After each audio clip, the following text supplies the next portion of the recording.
ആ സന്ധ്യയോ? നീ എപ്പോ വന്നു? കുറച്ചു നേരം ആയതേ ഉള്ളൂ അച്ഛാ. ആ മുമ്പൊക്കെ നീ ഇവിടെ വരുമ്പോ എന്നെ കണ്ടിട്ടേ പോവാറുള്ളൂ. ഇപ്പൊ ആ പതിവൊന്നും ഇല്ല. മനഃപൂർവ്വം അല്ല അച്ഛാ, ഉറങ്ങുകയാണെങ്കിൽ വെറുതെ ശല്യം ചെയ്യണ്ടല്ലോ എന്ന് കരുതിയിട്ടാ. വല്ലപ്പോഴും ഉള്ള ശല്യമല്ലേ, അത് സാരമില്ല. സന്ധ്യ ഇതെപ്പോ വന്നു? കുറച്ചു നേരമായി.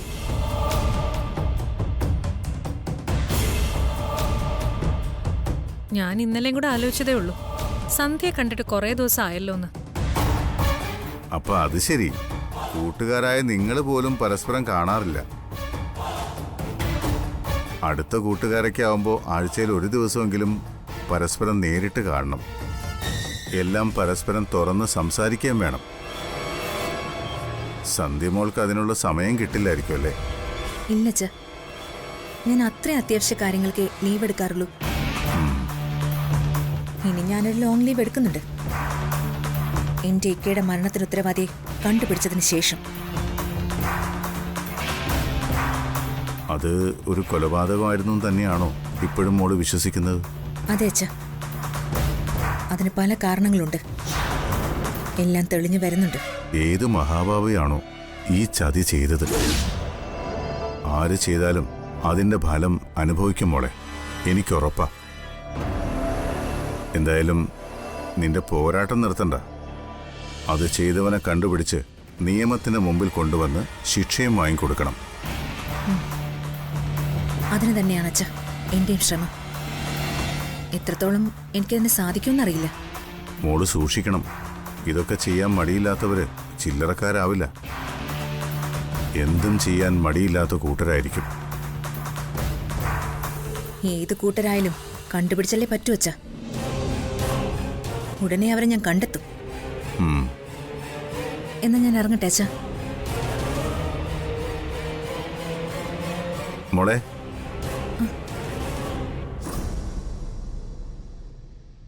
നീ ആ വീട്ടിൽ ഒറ്റയ്ക്കല്ലേ? നിനക്ക് ഇവിടെ വന്ന് താമസിച്ചൂടെ? ഇവിടെ ആവുമ്പോ എല്ലാരും ഉണ്ടല്ലോ. ഞാൻ വരുന്നുണ്ട് അച്ഛാ, ഉടനെ സ്ഥിരമായിട്ട് താമസിക്കാനായിട്ട് തന്നെ വരുന്നുണ്ട്. ഇപ്പോ അതിന് ചില തടസ്സങ്ങളുണ്ട്.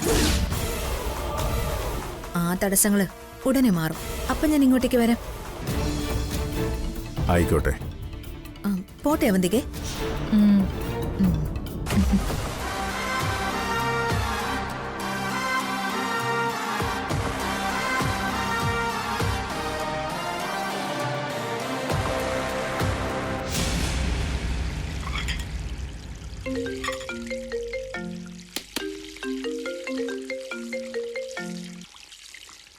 Hello doctor. ഹലോ, അർച്ചനയല്ലേ? അതെ ഡോക്ടർ, പറഞ്ഞോളൂ. കുഞ്ഞിന്റെ ടെസ്റ്റ് റിപ്പോർട്ടുകളെല്ലാം കിട്ടി. എന്താ ഡോക്ടർ? സർജറിയുടെ കാര്യത്തിൽ മാറ്റമൊന്നുമില്ല. അന്ന് ഹോസ്പിറ്റലിൽ സംസാരിച്ചില്ലേ, അതുപോലെ തന്നെ. ഇപ്പോ കുഞ്ഞ് അമിതമാറ്റം കരയുന്നുണ്ടോ? ഇടയ്ക്കിടയ്ക്ക്. അങ്ങനെ കരയുന്നുണ്ടെങ്കിൽ കൂടുതൽ കോംപ്ലിക്കേറ്റഡ് ആവും കാര്യങ്ങൾ. പിന്നെ ഉറക്കത്തിൽ കൂടുതൽ ശ്രദ്ധിക്കണം കുഞ്ഞിനെ, പ്രത്യേകിച്ച് രാത്രി. ശ്വാസതടസ്സം ഉണ്ടാകാനുള്ള സാധ്യത കൂടുതൽ രാത്രിയിലാണ്. അല്ല, അന്ന് തന്ന മരുന്ന് കൃത്യമായിട്ട് കൊടുക്കുന്നുണ്ടല്ലോ? കൊടുക്കുന്നുണ്ട്. അതിൻ്റെ കൂട്ടത്തിൽ മറ്റൊരു മരുന്നും കൂടി കൊടുക്കണം. മരുന്നിൻ്റെ പേര്, അത് വാങ്ങി ഒരാഴ്ചത്തേക്ക് രാത്രി ഓരോ മണിക്കൂർ ഇടവിട്ട് കൊടുക്കണം. പിന്നെ അത് കൊടുത്തിട്ട് ഒരാഴ്ച കഴിഞ്ഞ് ചെക്കപ്പിന് ഹോസ്പിറ്റലിൽ കൊണ്ടുവരണം. അർച്ചനയ്ക്ക് ഞാൻ പറഞ്ഞ കാര്യത്തിൻ്റെ ഗൗരവം മനസ്സിലായല്ലോ? മനസ്സിലായി ഡോക്ടർ. ഞാനെല്ലാം കൃത്യമായിട്ട് ചെയ്തോളാം. മരുന്ന് വാങ്ങി ഇന്ന് രാത്രി മുതൽ ഓരോ മണിക്കൂർ ഇടവിട്ട് ഞാൻ തന്നെ കൊടുത്തോളാം. ഗുഡ്. ഒരാഴ്ചക്കകം കുഞ്ഞിന് എന്തെങ്കിലും വൈകാരിക തോന്നുകയാണെങ്കിൽ ഹോസ്പിറ്റലിലേക്ക് കൊണ്ടുവരണം. ശരി ഡോക്ടർ. ശരി.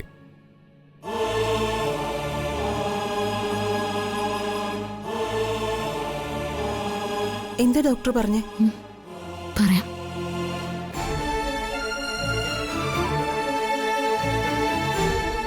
സന്ദീപ്, നീ എവിടെയാ? ആതിര അടുത്തുണ്ടോ? എങ്കിൽ അവളറിയാതെ നീ വേഗം ഒന്ന് അടുക്കള വരെ വന്നേ.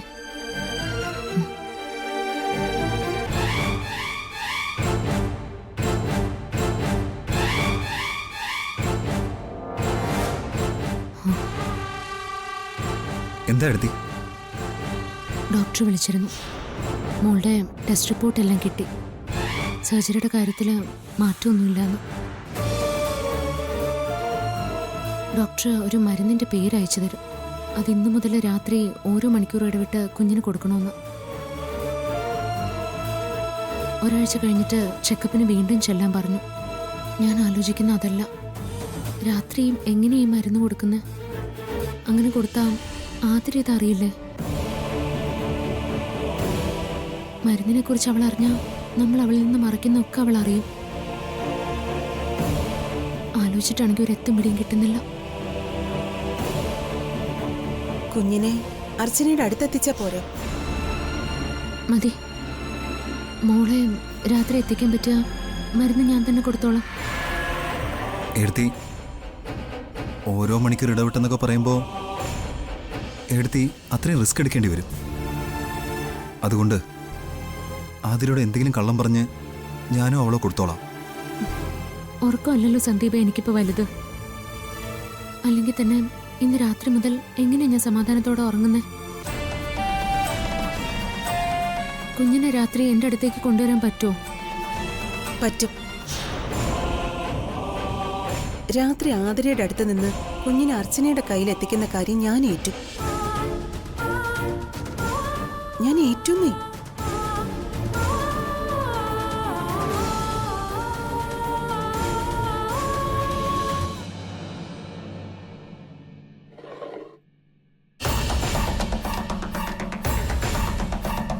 നന്ദേട്ടൻ പുറത്തു പോവാണോ?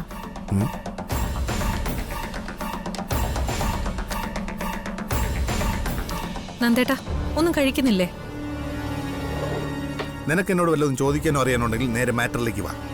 അല്ലാതെ വെറുതെ സ്നേഹം നടിച്ച് സമയം കളയണ്ട. ഒന്നാമത് നിനക്ക് സ്നേഹിക്കാൻ അറിയത്തില്ല. ഇനിയിപ്പോൾ അറിഞ്ഞാൽ തന്നെ എനിക്കതിൻ്റെ ആവശ്യമില്ല. അതുകൊണ്ട് ചോദിക്കാനുള്ള കാര്യങ്ങൾ മര്യാദയ്ക്ക് ചോദിക്കും. അധികകാലം ഒരുമിച്ച് ജീവിച്ചില്ലെങ്കിലും നിങ്ങൾ എന്നെ നന്നായിട്ട് മനസ്സിലാക്കിയിട്ടുണ്ട്. പിന്നല്ലാതെ നിന്നെ മനസ്സിലാക്കാൻ ഈ വീട്ടിൽ എൻ്റെ അത്രയും ആർക്കും കഴിഞ്ഞിട്ടില്ല. ഭാര്യയും ഭർത്താവും ആകുമ്പോ അങ്ങനെയൊക്കെ വേണമല്ലോ.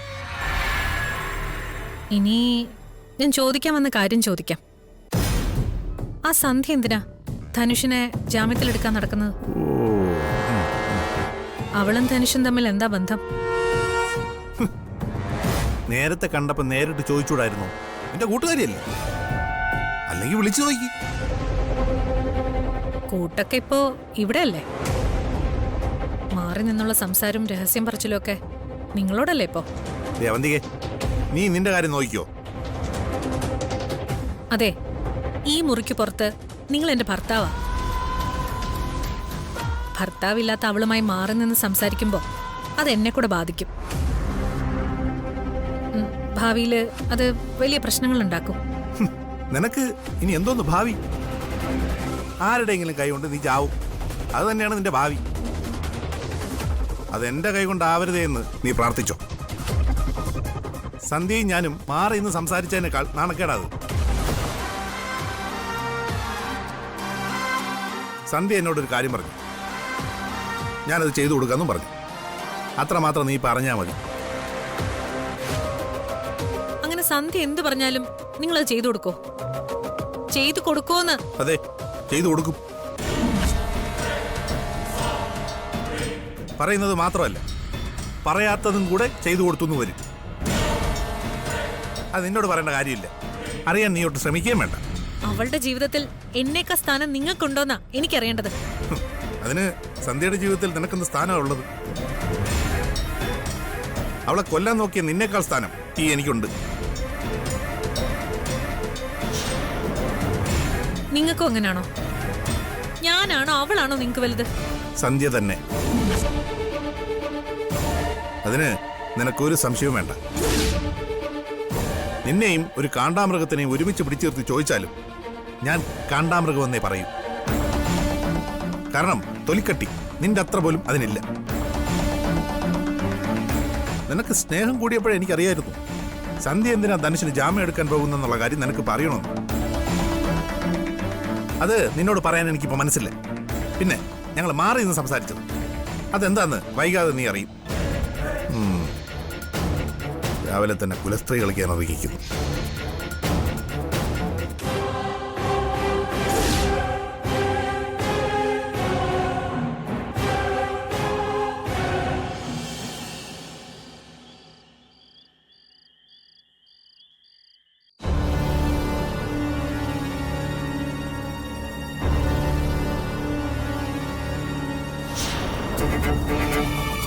നാളെ കഴിഞ്ഞ് മറ്റന്നാൾ ധനുഷ് ജാമ്യത്തിലിറങ്ങും. അത് തടയാൻ ഇനി നമുക്കാവില്ല. ഇനി ആലോചിക്കേണ്ടത് അവൻ നെല്ലിശ്ശേരി എന്ന ഈ വീട്ടിലേക്ക് വരാതെ നോക്കുക എന്നത് മാത്രം.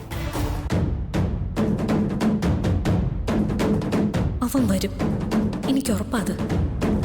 അവന്റെ മനസ്സിൽ ഇപ്പോഴും സ്നേഹമുണ്ട്. അതാ ഞാൻ അറിയാതെ സ്നേഹം അവൻ ജയിലിലേക്ക് വിളിച്ചു വരുത്തി അവളോട് സംസാരിച്ചത്. എന്തായിരിക്കും അവളോട് അവൻ പറഞ്ഞിട്ടുണ്ടാവുക?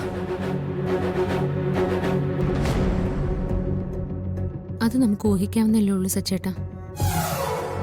ഇതെല്ലാം നമ്മൾ വെറുതെ പറഞ്ഞുണ്ടാക്കുന്നതാണെന്നും തെറ്റിദ്ധരിച്ചിരിക്കുകയാണെന്നും ഇപ്പോഴും സ്നേഹയെ മറന്നിട്ടില്ലെന്നൊക്കെയാവും അവൻ സ്നേഹയോട് പറഞ്ഞിരിക്കുന്നത്. അവന്റെ അഭിനയത്തിൽ അവൾ വീഴുകയും ചെയ്തു. അവന്റെ അഭിനയമൊക്കെ അവളുടെ അടുത്ത് മാത്രമേ നടക്കൂ. അവന്റെ വിചാരം ഞാനൊന്നും അറിയുന്നില്ലെന്ന്. ഏതുവരെ പോകുന്നറിയാൻ വേണ്ടി മാത്രമാണ് ഞാൻ മിണ്ടാതിരിക്കുന്നത്.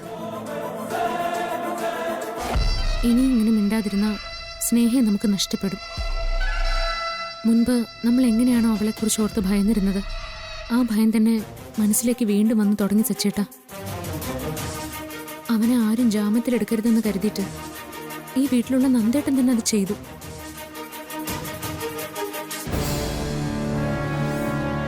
സന്ധ്യ എന്തിനാവും ധനുഷിനെ ജാമ്യത്തിലെടുക്കുന്നത്? അവളുടെ ഉദ്ദേശം എന്തായിരിക്കും? അതിനു പിന്നിൽ വ്യക്തമായ പ്ലാൻ ഉണ്ടെന്ന് എന്നോട് പറഞ്ഞത് അതെന്തായിരിക്കും? നന്ദേട്ടൻ വിളിച്ചിട്ട് പോയതാണെന്നല്ലേ ഡോക്ടർ തന്നോട് പറഞ്ഞത്? അതിനപ്പുറം അവർക്കൊന്നും അറിയാൻ വഴിയില്ല. നന്ദേട്ടൻ എന്തിനാ അതിന്റെ പുറകെ നടക്കുന്നതെന്ന് എന്നോട് പറഞ്ഞതാ. അതിന്റെ പേരിൽ ഞങ്ങൾ വഴക്കിന്റെ വക്കോളം എത്തുകയും ചെയ്തു. എന്തൊക്കെ പറഞ്ഞാലും ഇപ്പൊ നമ്മുടെ അതേ അവസ്ഥ തന്നെയാ നന്ദേട്ടനും. സ്നേഹ അവന്റെ കൂടെ ഇറങ്ങിപ്പോകുന്നു, ആത്മഹത്യ ചെയ്യുന്നൊക്കെ പറയുമ്പോ നന്ദേട്ടൻ എന്ത് ചെയ്യാൻ പറ്റും? അങ്ങനെ അവ ഇവിടെ വന്ന് സ്നേഹയെ വിളിച്ചിറക്കിക്കൊണ്ട് പോയാൽ അവളുടെ ഭാവി എന്താവും? ഈ കുടുംബത്തിന് തന്നെ നാണക്കേടാവില്ലേ അത്? ആ നാണക്കേട് ഈ കുടുംബത്തിന് വേണ്ട. സേതുമാധവന്റെ മകൾ ധനുഷിന്റെ കൂടെ ഇറങ്ങിപ്പോയ നാണക്കേടല്ല ഈ കുടുംബം ചുമക്കേണ്ടത്. സേതുമാധവന്റെ മരുമകൾ ധനുഷിന്റെ കൂടെ ഇറങ്ങിപ്പോയി എന്ന നാണക്കേടാ ഇവിടേക്ക് വന്നു കയറേണ്ടത്. അങ്ങനൊരു നാണക്കേട് ഉണ്ടാവുന്നതിന് മുമ്പ് സ്നേഹയെ കാര്യങ്ങളൊക്കെ പറഞ്ഞ് മനസ്സിലാക്കണം.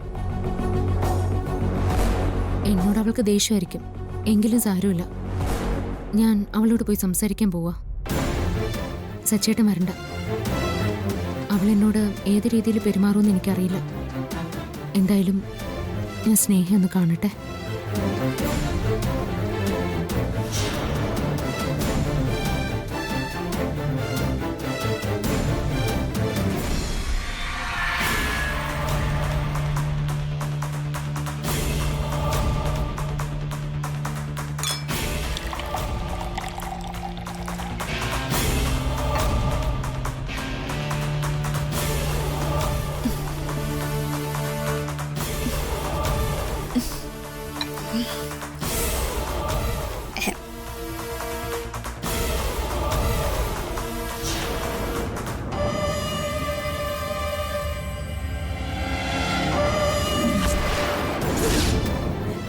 ഇതാര്?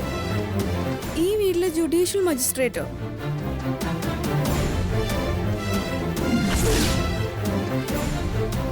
എന്താ എന്താ ഇങ്ങനെ നോക്കുന്നേ?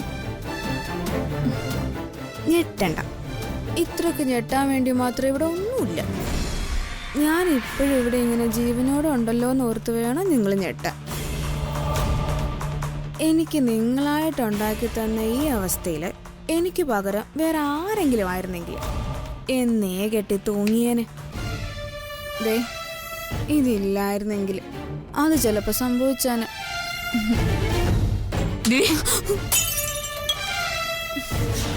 നിങ്ങൾ എന്നെ ഒരു വിധത്തിലും ജീവിക്കാൻ സമ്മതിക്കില്ലെന്ന് തീരുമാനിച്ചിറങ്ങിയിരിക്കുവാണല്ലേ? ശല്യം.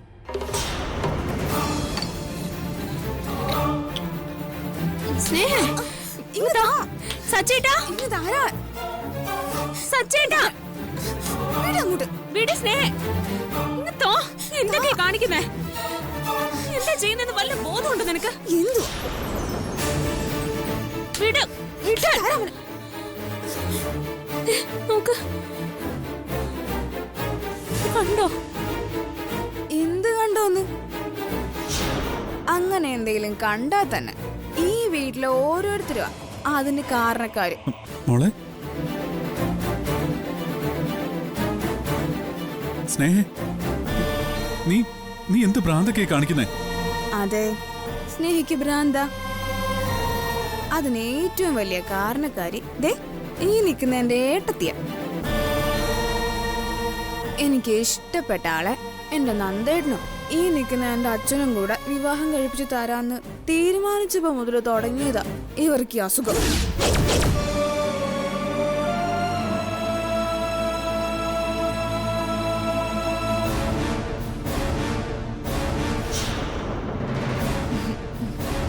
എന്താ അസുഖം എന്നറിയോ? എന്റെയും ധനുഷിന്റെയും വിവാഹം മുടക്കാനുള്ള അസുഖം. ഈ അസുഖം അവർക്ക് നേരത്തെ തുടങ്ങിയതാ. ആ ദേ നിൽക്കുന്നു അതിന് ജീവിച്ചിരിക്കുന്ന രക്തസാക്ഷി. എന്തൊക്കെയോ കള്ളം പറഞ്ഞും ചെയ്തും എന്റെ ധനുഷിനെ ജയിലിലാക്കി. എന്നിട്ടിപ്പം ഈ രാത്രി എന്നെ തിരക്കി ഇവരിവിടെ വന്നത് എന്തിനാണെന്ന് നിങ്ങൾക്ക് ആർക്കെങ്കിലും മനസ്സിലായോ? എന്ന് എനിക്ക് മനസ്സിലായി. നാളെ എന്റെ ധനുഷിന് ജാമ്യം കിട്ടുന്ന ദിവസമാണ്. ഒരിക്കലും എന്നോട് അവനെ കാണാൻ പോവരുതെന്നും പറഞ്ഞ് ഇവർക്ക് ഉപദേശിക്കണം. അല്ലെങ്കിൽ എന്നൊന്ന് പൂട്ടിയിടണം. അതല്ലേ നിങ്ങളുടെ വരവിന്റെ ഉദ്ദേശം? സ്നേഹ, നീ ആവശ്യമില്ലാത്ത വർത്തമാനങ്ങളൊന്നും പറയരുത്. ഞാനിപ്പോ ഓർത്തതേ ഉള്ളൂ. ഭാര്യയെ പറ്റി ഞാൻ ഇത്രയൊക്കെ പറഞ്ഞിട്ട് സച്ചേട്ടൻ എന്താ ഇതിന്റെ ഇടയ്ക്ക് ഒരു സംസാരിക്കാത്തെന്ന്. ആവശ്യമില്ലാത്ത കാര്യങ്ങൾ പറഞ്ഞാൽ ഞാൻ സംസാരിക്കും. ഇങ്ങനെ മദ്യപിക്കാനും മാത്രം എന്താ നിന്റെ പ്രശ്നം? അങ്ങനെ നിനക്കെന്തെങ്കിലും പ്രശ്നം ഉണ്ടെങ്കിൽ അത് നമുക്ക് പരിഹരിക്കാവുന്നതല്ലേ ഉള്ളൂ. ആണോ? പരിഹരിച്ചു തരുമോ? എങ്കിൽ നാളെ എന്റെ ധനുഷ് ജയിലിൽ നിന്ന് വരുന്നുണ്ട്. എനിക്ക് അവനെ വിവാഹം കഴിച്ചതാ. താ താ താ.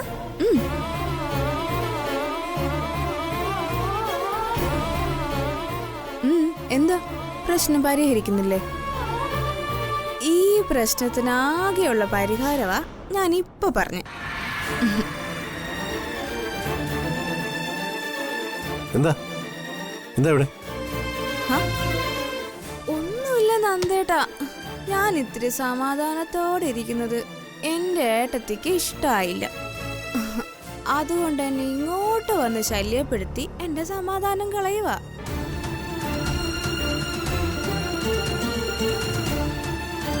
അച്ഛാ, അച്ഛൻ മുറിയിലേക്ക് ചെല്ലേ. ഇത് ഞാൻ പരിഹരിച്ചോളാം. പ്ലീസ് അച്ഛാ.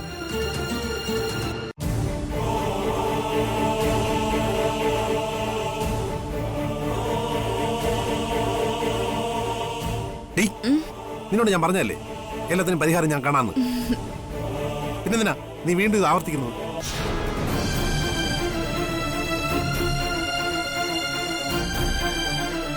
ആരാ നിനക്കിതൊക്കെ വാങ്ങി തരുന്നത്?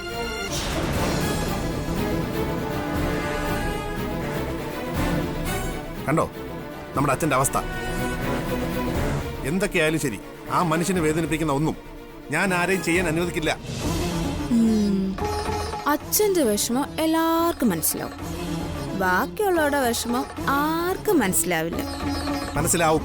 അത് മനസ്സിലാക്കിയതുകൊണ്ടാ നിനക്ക് വേണ്ടി നീ പറയുന്ന പോലെ ഓരോന്ന് ചെയ്യുന്നത്. അതിനിടയ്ക്ക് നീ ഇതുപോലുള്ള സന്ദർഭങ്ങൾ ഉണ്ടാക്കരുത്. ഞാൻ എന്തുണ്ടാക്കിയെന്നോ? ദേ ഇവരെങ്ങോട്ട് വന്നേ. അർച്ചനയ്ക്ക് എന്താ നിന്നോട് സംസാരിച്ചൂടെ? വേണ്ട, അതെനിക്കിഷ്ടമല്ല. ഞാൻ എന്റെ കാര്യം നോക്കി ജീവിച്ചോളാം. അതിനിടയിലേക്ക് ഇവര് വരുന്നത് എനിക്കിഷ്ടമല്ല. എന്റെ ജീവിതം ഇങ്ങനെ ആക്കിയിട്ട് നിങ്ങളുള്ളിൽ സന്തോഷിക്കുമെന്ന് എനിക്കറിയാം.